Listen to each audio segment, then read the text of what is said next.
Jaya Radha Madhava Kunja Vihari.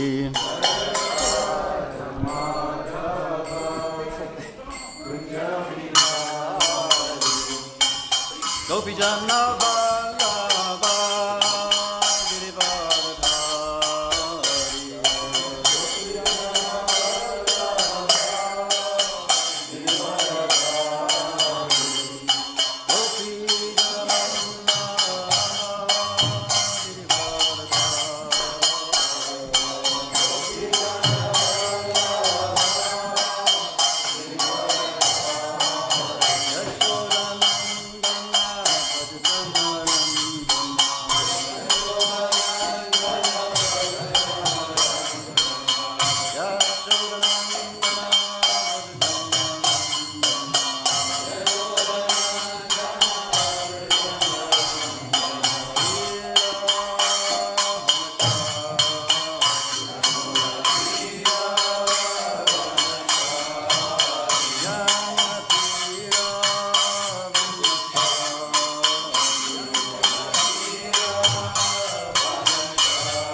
Gopi Janna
Srimad, His Divine Grace, Srila Prabhupada ki, Ananta Gaudiya Vaishnava Vrinda ki, Ram Shri Shri Krishna Chaitanya, Prabhu Nityananda, Shri Advaita Gadadhar, Shri Vasadi Gaura Bhakta Vrinda ki, Shri Shri Radha Krishna Gopa Gopinath Shamakun Radhakun Giri Govardhan ki, Vrindavan Dham ki, Maipur Dham ki, Tulsi Maharani ki, Bhakti Devi ki, Samaveda Bhakta Vrinda ki, Gaura Premanandi, gloriously assembled devotees, all gloriously assembled devotees, all gloriously assembled devotees. Glories to Sri Guru Gauranga.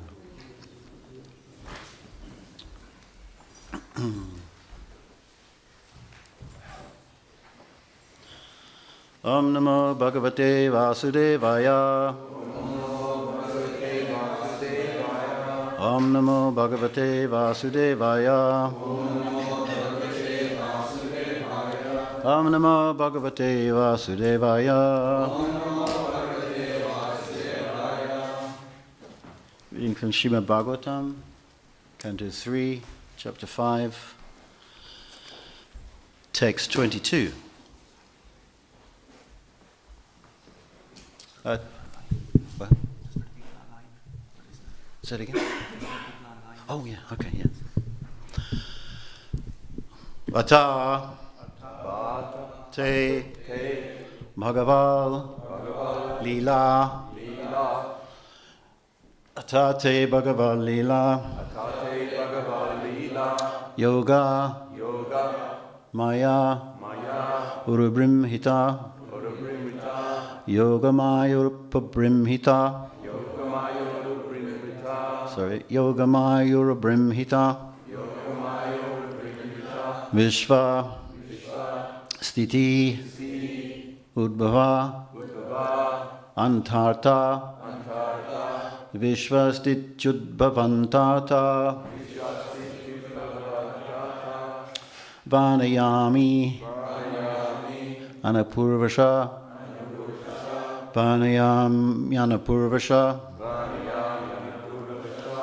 Atate Bhagavad Lila. Yogamayurabrimhita. Vishvastityudbhavantata. Vanayamyanapurvasha. Vanayamyanapurvasha. Atate Bhagavad Lila. Yogamayurabrimhita. Vishvastityudbhavantata. Vanayamyanapurvasha. Atate Bhagavad Lila. Yogamayurabrimhita. Vishvastityudbhavantata. Vanayamyanapurvasha.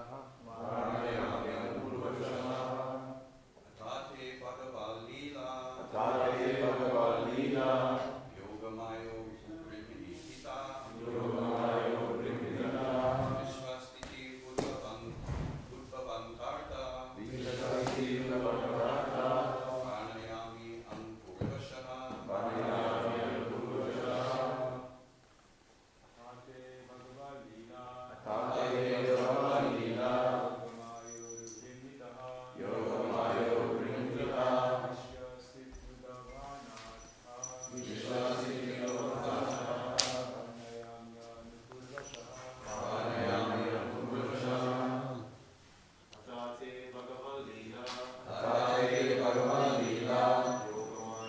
Shishi Radhagokuranda.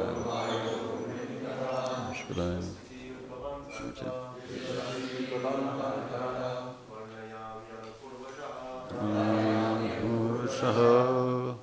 Ladies?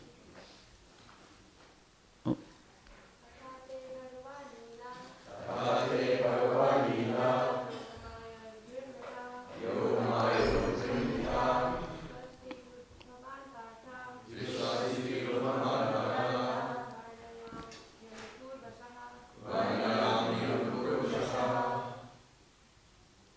Ata, therefore, te, unto you, Bhagavat, pertaining to the personality of Godhead,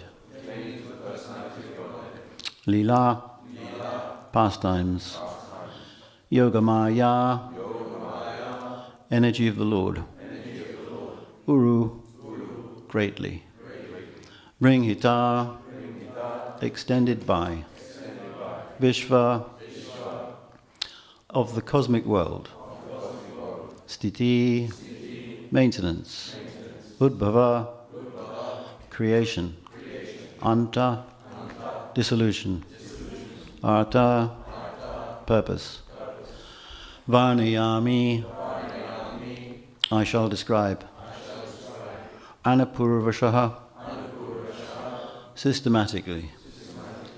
Translation. I shall therefore describe to you the pastime by which the personality of Godhead extends his transcendental potency for the creation, maintenance, and dissolution of the cosmic world as they occur one after another. Please repeat. I shall therefore describe to you the pastimes by which the personality of Godhead extends his transcendental potency for the creation, maintenance and dissolution of the cosmic world as they occur one after another. Purport by Srila Prabhupada. The omnipotent Lord, by his different energies, can perform anything and everything he likes. The creation of the cosmic world is done by his Yogamaya energy. Om Jnana Timirandasya Ginanjana Shalakya Chakshuram Mritum Jena Tasmai Sri Gurave Namaha. So the point here is the will, which has created the world, the will. And that goes for everything that happens in the world to us, because that's how the creation was made. In some Upanishad, I forget which one, there's that, it's a famous aphorism, Eko Bahusham, which means the one desired to become many. And of course, there's a distinction about that one, and that although we are one with that one is different. So again, this emphasis is very strongly pushed by the Vedanta, that Nityo Nityanam, there's one eternal being amongst us eternals. There's one conscious being, Chaitananam. And what's the difference? The difference is that the one, the Eko Bahunam Yo Vidadati Karman. Vidadati means a distributor. So the one distributes to the others according to their karmas, their desires. So that's the difference. But again, you've got this will thing going on, because the creation is created by the will of Krishna to enjoy, to experience rasas, reciprocation with his devotees. So it happens from the subtle to the gross, as it were. That's the process of creation. But it begins with that initial desire. So you've got to be very careful what you desire, because it happens inevitably. There's a big thing going on now. Well, not now, it has been going on for years. There's a book called The Secret. I don't know if anyone's heard of it. But apparently you can get anything you like. You know, if you want to pay your electricity bill, or you've got payments on a car, you just have to sort of think that payment's going to come through any day now. And, then it happens, of course. Or maybe not. But actually, no, that happens in the heavenly planets. That is exactly what's going on. There's no procedure. It's harder in the world we live in, as opposed to heavenly planets, where they do that. They just think of something and it happens. It comes, like a bar of chocolate, like whatever they want, and it's there. But here, you have to work for that bar of chocolate. You've got to get a job, but it's all still based on the same thing.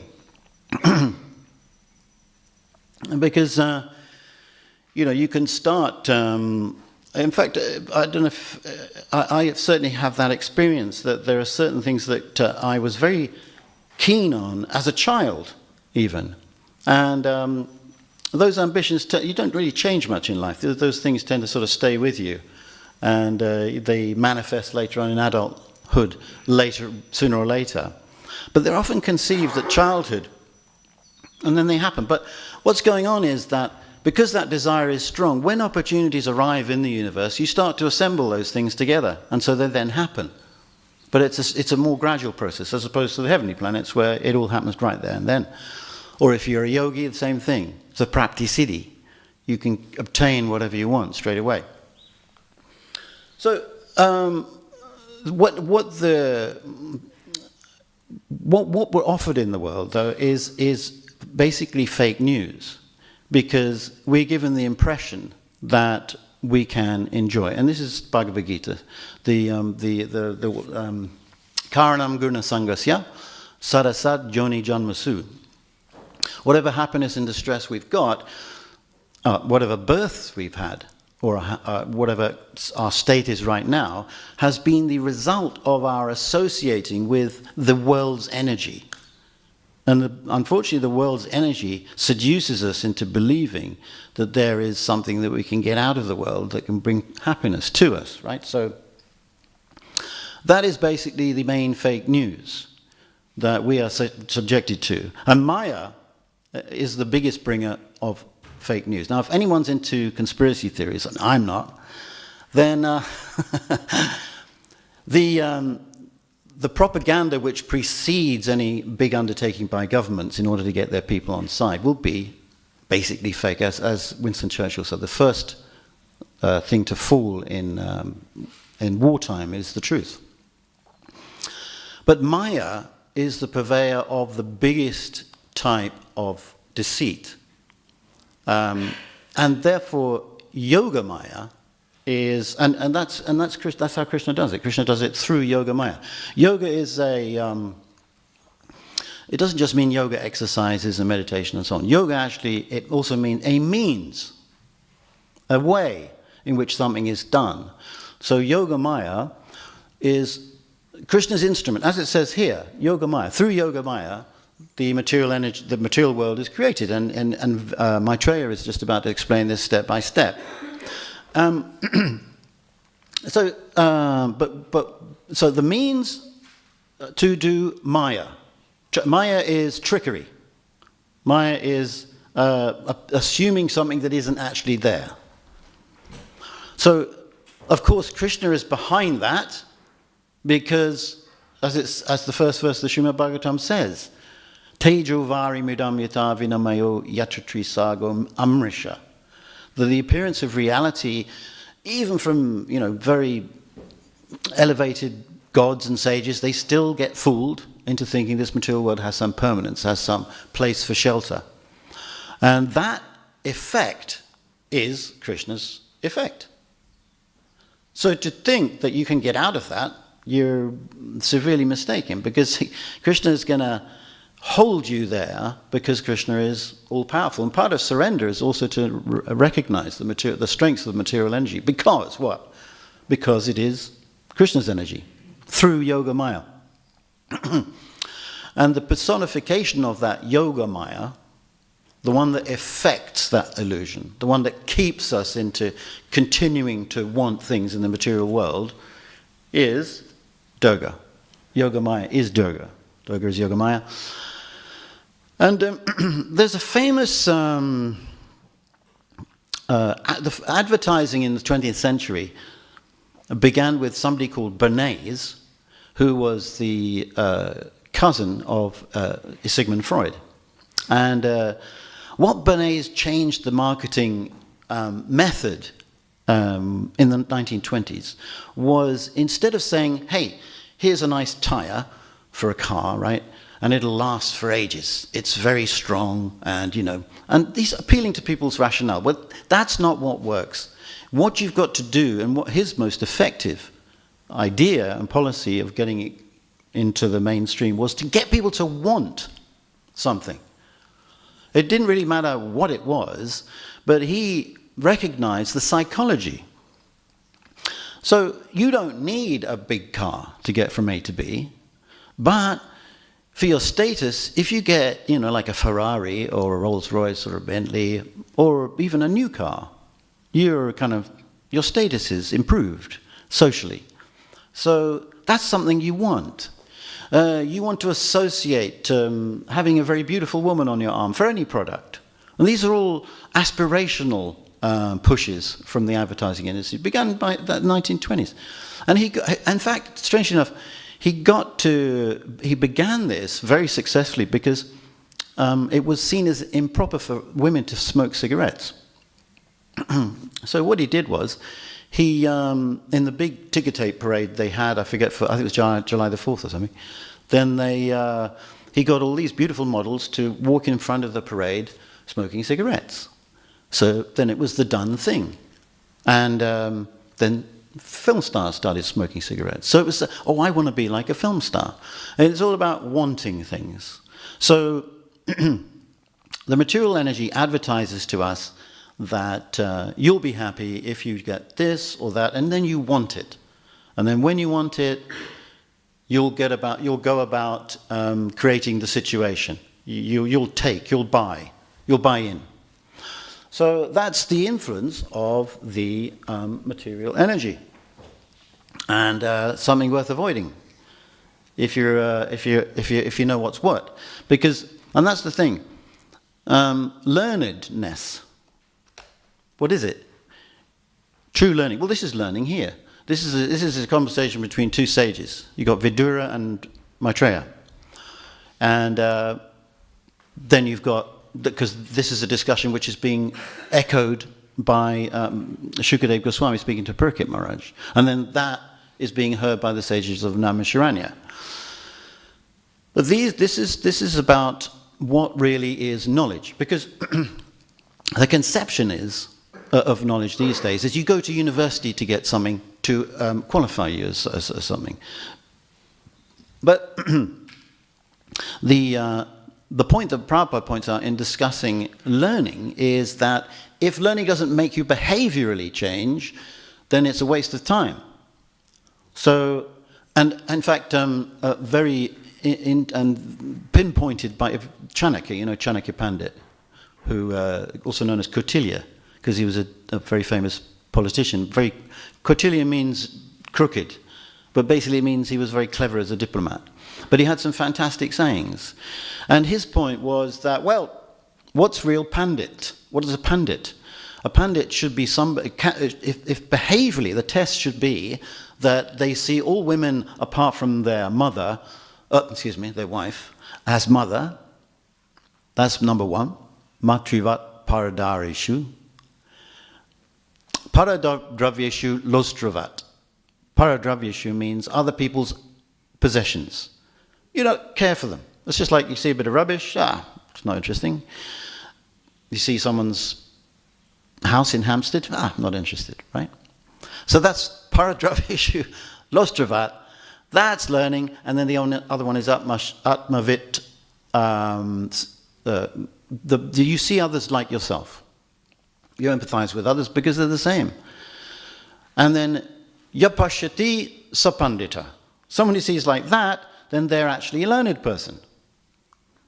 So that's, if you like, what the ISKCON is meant to be for. It's meant to be training Brahmins, people who are pundits and have that kind of understanding. All the stuff you see in universities and so on is actually the opposite. It's avidya. But it's important to know both, to recognize both. But it is avidya, because the behavioral result is not like Chanakya Pandit says at all. It's very different. People are confused about who they are and so on. In actual fact, it's a great opportunity for preaching because, if people are confused about their gender, for example, then they're dead right. Because actually we're neither male nor female. The soul is das anudas, Krishna Sarup Hoy, Krishna Nitya Das. So actually a lot of opportunities now for preaching what the message of the Bhagavad Gita is, because there is so much confusion. And that is the status quo, and it's getting worse. The main problem with people today, in terms of how they're very convinced or very set in their views about really weird stuff, is that they are convinced that now we're progressing. The Vedic, the whole thing here is that it's going down precipitously. It starts in the Satya Yuga, where it's a golden age and people lived for long. They had very refined intelligence and they could understand subtle things and very deep intelligence. Now, Manda Sumanda Matayo, Manda Bhagya Hubhadruta. It's going downhill. But most people don't believe that. They think, now we know what's what. We're in touch with, we're really making progress. In fact, now we've evolved to the state where we're so clever that we're going to make ourselves even cleverer by putting some microchips in the brain, right? So because that's evolution. That's the process of evolution. We're just, tweaking it. So Manda, Sumanda, Manda means slow. Sumanda means very slow. Manda Sumanda Matayo means the intelligence. Their intelligence is either pretty slow or extremely slow. Manda Bhagya, and there's a lot of bad luck around. And you see now, it's getting worse. Homeless people everywhere.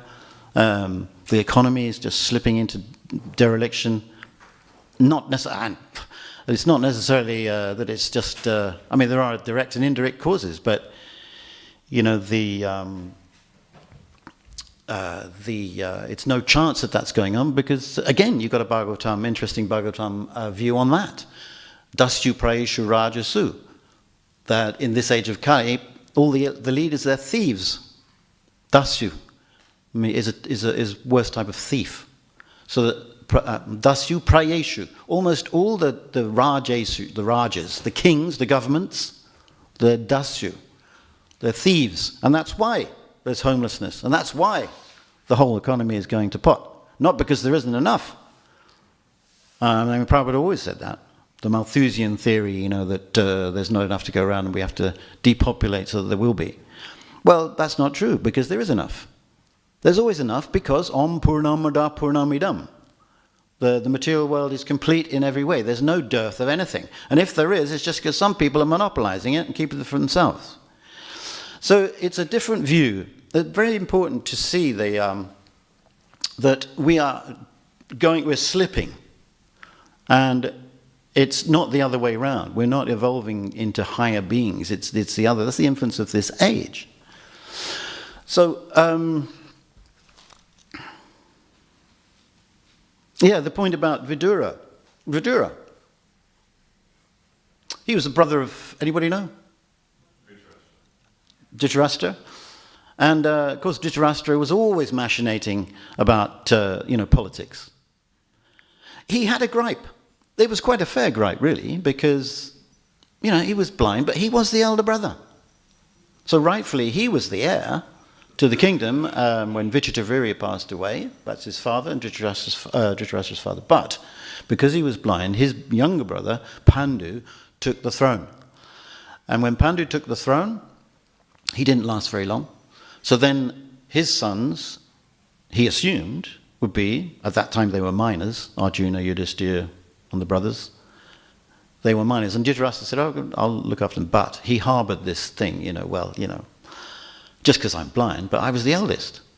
So now he's gone. Well, the Pandavas, they shouldn't, his sons, my son should be the next to take on the throne, right? So he machinated, he devised all kinds of ways and who did he go to for advice? He went to his younger brother, Vidura, who was born of a Shudra mother. And in fact, just like Chanakya Pandit, there's a word called Vaidurikam, which means that you've said something that's as wise as Vidura, because he was consulted all the time. And Prabhupada makes the point about Vidura that he said devotees should be involved in all kinds of things. He said actually Vidura wasn't just wise and insightful, he was a politician. He was in tune with politics. And this is the point that, with Bhagavad Gita, spoken on the battlefield, right? Very much, what's going on in the world, and some practical advice as to how to proceed in that difficult circumstance. I once, actually, my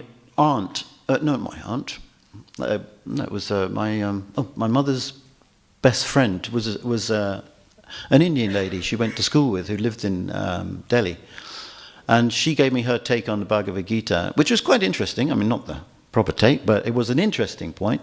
She said she believed that the Gita showed us an example of a person who wasn't ready to deal with the situation in hand, namely Arjuna, but he had to take action. And that's very true. It's a side point, but we are continually facing situations where we've got to do something and you can't sit on the fence. And you've got to take action. So you've got to step up to the plate. But the good thing about that is that whether you take the right action or the wrong action, your experience leads you to a better decision next time. But learning, ideally, is something you hear. The clever persons, they hear see that there's a crack in that road there, go around it.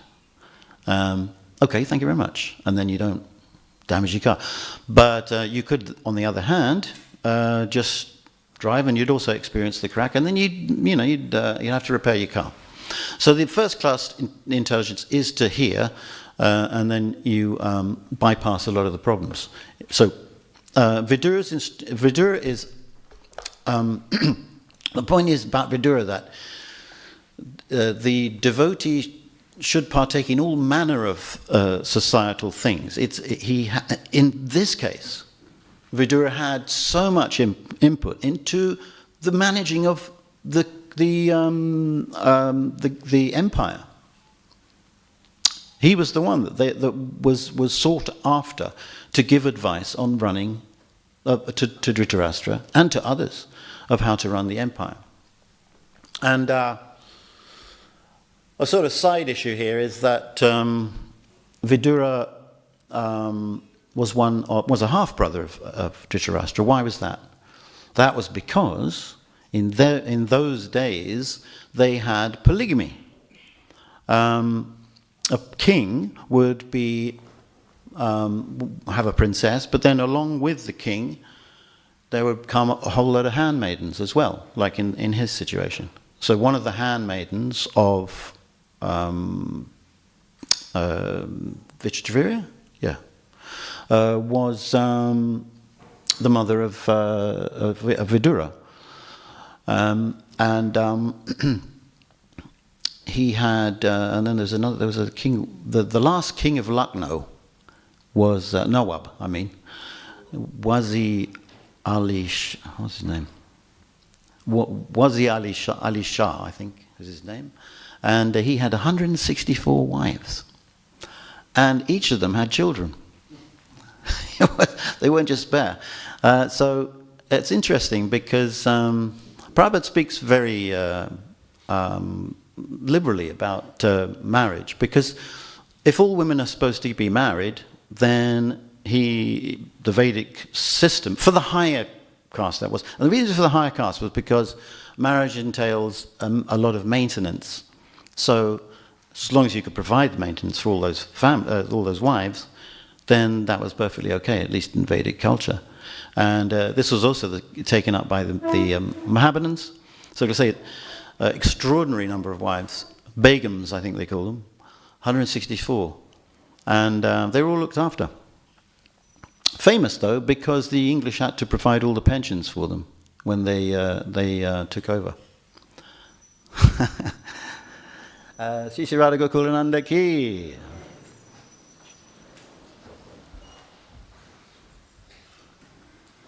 Yeah, so has anybody got any questions on this?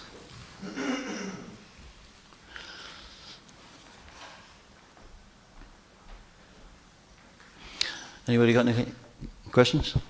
Thank you very much. You mentioned there's lots of strange ideas nowadays. Many different advisors, gurus. When we, for example, see internet, there are a number of gurus. Some of them very famous. Everybody listens to them, and then they have many good advices for life. For example, which promotes mood of goodness, which helps. But when I view their talks, spiritually actually there is no value, because it leads all to impersonalism, which is again basically just be good. You don't need God. So I'm just wondering, the good advices today, so it can promote something in so I don't know. Is it any value of it? I mean, materially maybe. I don't know. You have any take on? Yeah, I mean, if you can put a one in front of anything, you get a value to it. That's the idea. If you put Krishna in front of a bit of so-called spirituality, even you can use it. Like the receptivity these days to Eastern ideas is very. It's very welcoming, because they've been introduced to that. This mindfulness stuff. It's all very impersonal. It's based on what they call Theravada Buddhism originally. That's where it comes from. So it's definitely impersonal. But what do they know? Yeah, You know, sure, those that because promote finally it leads actually to more step away from God. When I just observe, it's good materially, can make you cope better with your problems, be more successful, achieve things, but spiritually actually leads you away from this center point away. So in bigger sense, make your progress even more slow. Spiritually, which is this ultimate happiness is spiritual, which is in connection with Krishna, connection with ultimate. So in that sense, by happily people walk away from God in that sense. It's very interesting. Yeah, no, I mean, you know, certainly they're trying to cultivate, you know, things that are, you know, get a more comfortable situation and so on. And so that's a materialistic approach to life that's being, you know, put forward. But what I'm saying is I don't think that fear is a very important thing, a very valuable thing if you are preaching to people. There's no point being terrified of an impersonalist. They just don't know. It's a poor fund of knowledge. There's no point running away from them. In fact, the very running away or, you know, being scared of some other point of view means that you don't have a strong point. You don't have a strong fixed position. Because if you did, you wouldn't care. Even if someone was a better arguer than you were, you wouldn't mind because, that's a load of rubbish anyway. I know better. But you may not be very good at debate. So it doesn't make it, well, that's, isn't it? That's the madhyam supposed to be, you know, the faith is strong. And, but I would say, when it comes to the things that are being pushed in terms of wokeism, which you would include mindfulness in that, and gender, you know, confusions, to most sane people it's nuts. But if you're, you know, if you're at this sort of cutting edge of progressive modern life, you think, oh, this is cool, you know, we're liberated and all that. However, there is a good side to it, and that is everyone's becoming vegetarian. When I became vegetarian, my mother practically fainted. I'm not kidding. She had almost had a seizure. And now, you know, you're vegetarian, it's like, oh, cool. So that's pretty amazing. I mean, you know, I don't know about the laboratory meat, but it's still extraordinary that there is, you know, there people are really, you know, disparaging about, you know, the slaughtering in slaughterhouses and so on. That's you know, there's a receptivity at the same time. It's strange because it's like it's the worst kind of darkness, but yet there's also an opportunity to talk to people. Well, you don't know who you are. Are you a they, she, a we, or whatever? And then, well, actually, you're a spirit soul. Which has nothing to do with that temporary designation you've got there. Oh, how interesting. I was confused, now I'm not. So that's one thing. And then there's the other thing is, what's the other big one? Yeah, mindfulness. You know, that's Theravada. But who knows anything about Theravada Buddhism? All it would take would be for the devotees to come in and hijack the situation. Well, here's mindfulness. Look, this is, you want nashochati, nakangshati? Oh, we got it. It's much easier too. You don't have to sit there and fall asleep when pretend you're meditating. So there's lots of good things about it. It's, you know, not something to be. I mean, and you know, the what's the word? The utility is the principle. The yukta vairagya. The engaging of the dovetailing of everything that's coming at you, because it's all Krishna's energy anyway. And he's in charge of it. So there should be some good aspect of silver lining of spiritual Krishna consciousness, as it were. Do you have a question, Prabhu? Sorry. Yeah.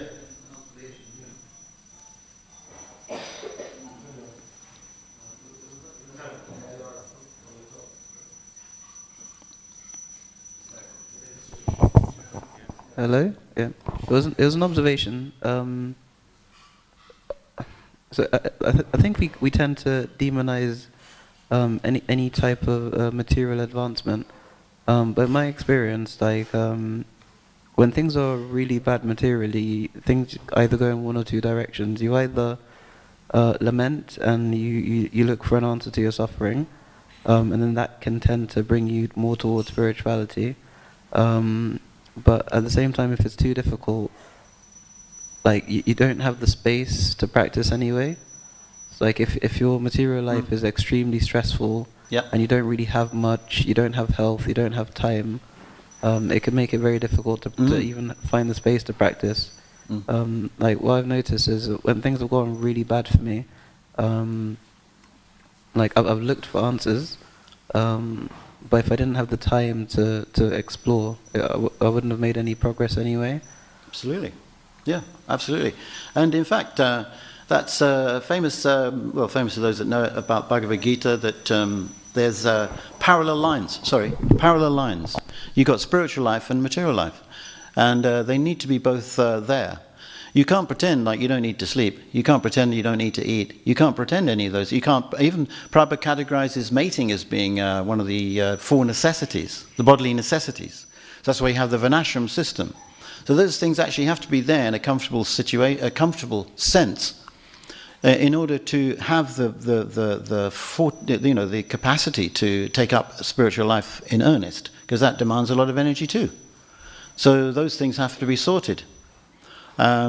What you can, the thing that the guiding light for that will be how important you feel Krishna consciousness or spiritual life is. If it's a priority, then everything sort of is set in place. But there's no point pretending that you don't need a material sufficiency in order to practice spiritual life. That's just a joke. Yeah.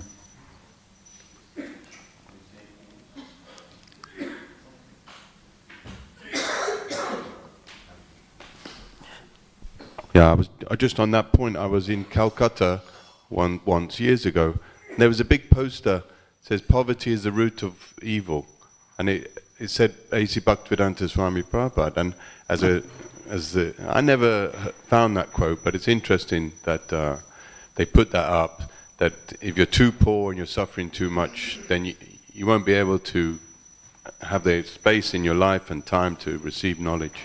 Yeah, but my question to you is that our movement's meant to save society from darkness of ignorance and give them knowledge and uplift people and make the world a better place. But what's the best way to do that? Because we seem to, our book distribution, our Harinams, they're kind of not as big as they were in the 70s, and we're reducing in that aspect. So what's the best way to save the world? What are we going to do? Oh, well, shall I let you know?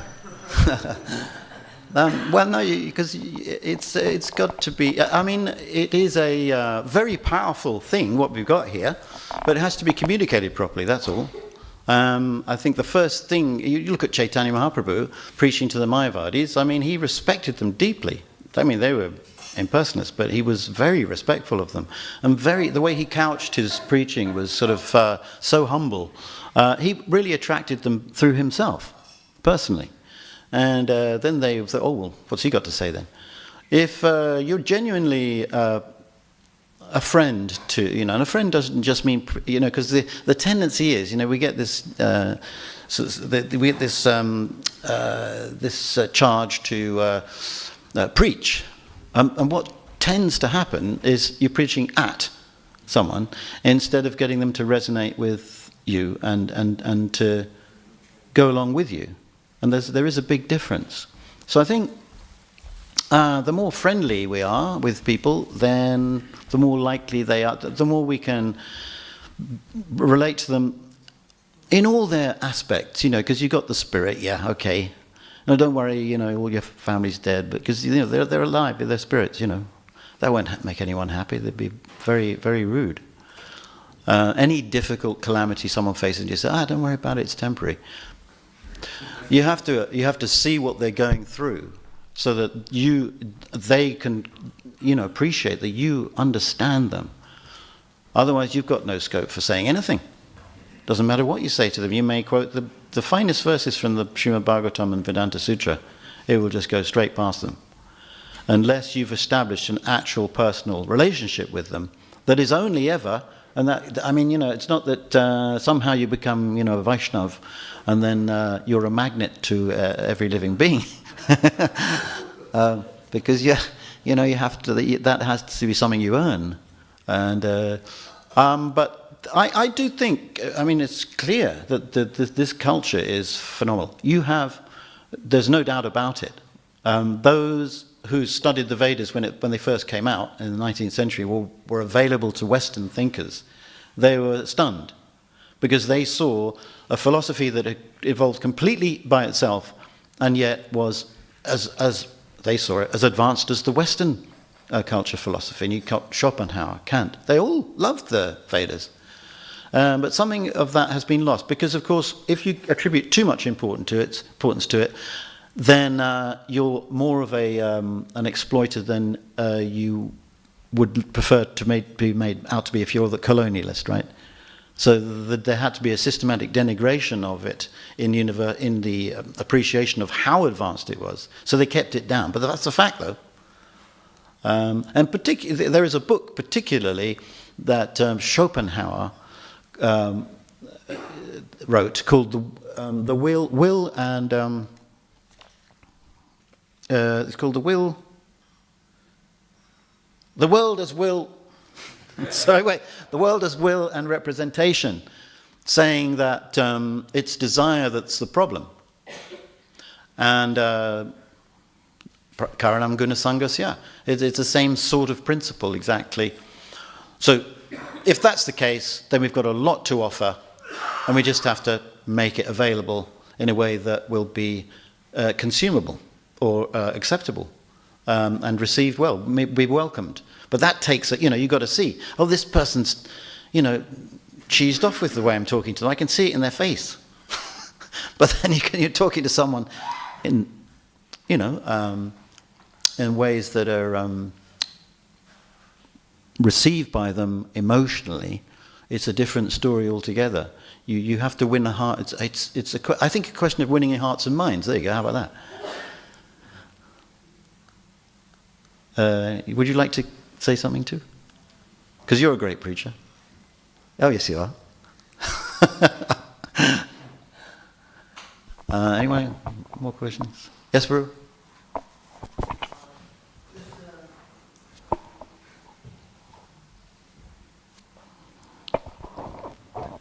Just speaking on the principles laid in Bhagavad Gita from Prabhupada, he says, it's in chapter 4, text 34. He says, first of all, you have to go, we have to learn the truth by approaching a spiritual master. And inquire from him submissively and render service unto him. The self-realized souls can impart knowledge unto you. So if you're looking for a self-realized soul who won't cheat you, you go to Prabhupada, actually, his teachings. And it says, he can impart knowledge to you, for he's seen the truth. But not only that, he says, having obtained this real knowledge from a self-realized soul, you'll never fall again into illusion. For by this knowledge you will see all the living beings, male, female, whoever they are, poor, rich, they're but part of the Supreme. In other words, he says, Krishna says, they're mine. Krishna is the root of all the truth. The real truth that he's brought to us here in the Hare Krishna movement. So it's a definitive thing. It doesn't bias. It doesn't care. It just says that all of us, brothers, sisters, women, whoever, we're he's given us this perfect knowledge. And by giving, learn to giving. Thank you. Yes, it's true. And yasmin vigite sarvam evam vigyatam bhavati. That if you know Krishna consciousness, you're supposed to know everything. And it's a very, but it doesn't. You can't. That's true. Everything you said, of course, is true. But you can't just say you've arrived, because my experience of my devotional path is that you have to be careful not to unsubscribe from your discretion. That's God-given too. So you can't put that aside. You have to actually see what's in front of you and perceive it for what it is. And it's sometimes, you know, like that Chaitanya Charitamrita verse, Siddhanta Balya Chitte Nakara Alas. There's a sort of laziness sometimes that comes when you don't properly look at what your siddhantas are and what their ramifications are. And it is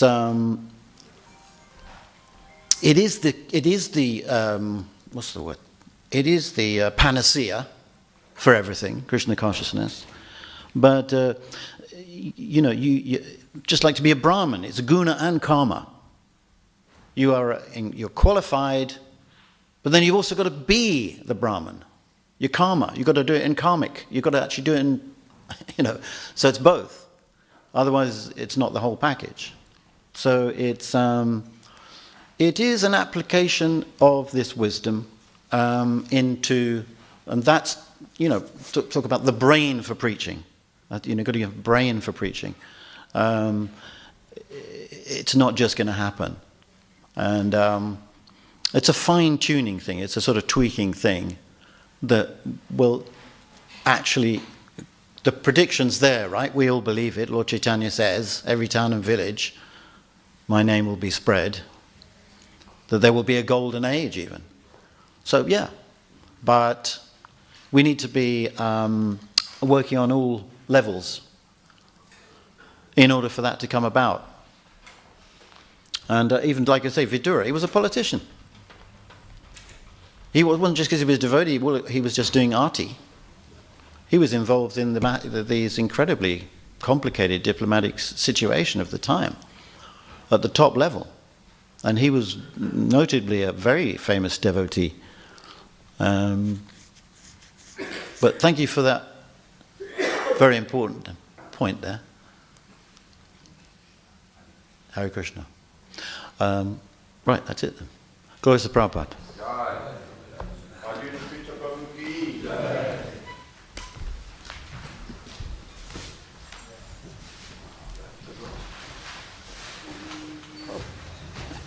So are you.